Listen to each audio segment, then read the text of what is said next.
Washington is over 1,200 miles away from the Mexican border, but it's home to this place, which is one of the biggest immigration detention centers in the United States. People are here 24/7 in units that they call pods. President Obama says that his deportation strategy targets felons, not families. But here at the Northwest Detention Center, most people don't agree. He's a liar, because he's separated many families already. The Immigration and Customs Enforcement says that nobody here is being held because they were convicted of a crime, and that this isn't a prison. But still, people are being detained and they're unable to leave. For us to ensure order and safety for the aliens, for the detainees first and foremost, this is probably the best sort of layout. They don't get to see the light, the sunlight. They don't get to feel the air. This is a story about one of those being detained here and his family.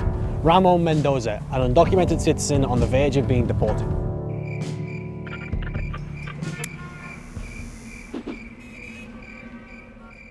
What's been the hardest thing?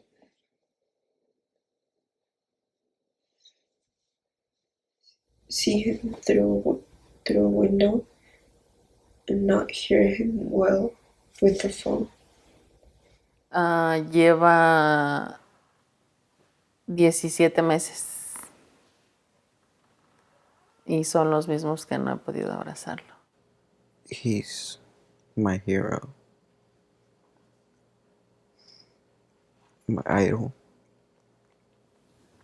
Vine en el 2007 y venimos porque queríamos darle un mejor lugar para vivir a nuestros hijos.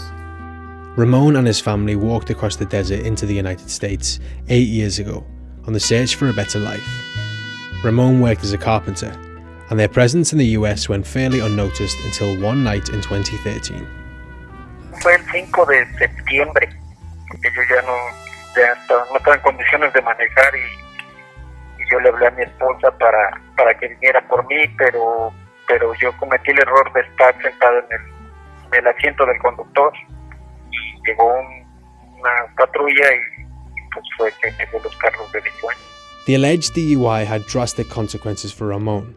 Although the charge was eventually dropped, it brought up his immigration status and the previous DUI, and placed him as a priority in the government's bid to deport immigrants. Ya cuando llegué ahí dijeron que él ya no podía salir con una fianza porque ICE lo había puesto en espera para llevarlo al centro de detención. Ahí fue donde me di cuenta que podría salir deportado. If you think about it, is that really a priority? It's a DUI. You're supposed to go and get classes and make sure you don't do that again. And for immigrants, it means you're deported, you're separated from your families. More than 2 million undocumented immigrants have been deported since President Obama took office, a record number. Ramon's arrest was part of that crackdown, and he was transferred to the for-profit Northwest Detention Center, run by the GEO Corporation in a contract worth about $45 million a year. For us to ensure order and safety for the aliens, for the detainees first and foremost, this is probably the best sort of layout. So are these people prisoners? They are not prisoners. This is the distinct difference of the business that we are in. So this is not a setting for punitive reasons. This is not incarceration. The individuals that you saw today, the individuals that are housed here today, are here for administrative proceedings. Ramon's gone on to become a leader at the centre, working with the Not One More Deportation movement to arrange protests inside and outside the detention centre. We're UW students from the University of Washington, Seattle, and we're here to support the Not One More movement and our fellow undocumented friends and family inside the detention center. I was put in a deportation center myself on my way here.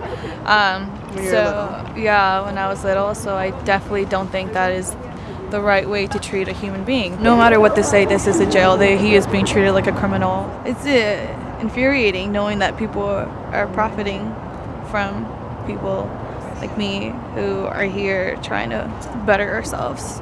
So Obama says he's prioritising kind of deporting felons, not families. That's bullshit. 2 million people deported. You cannot say you're focused on deporting criminals. That's no. No estás solo.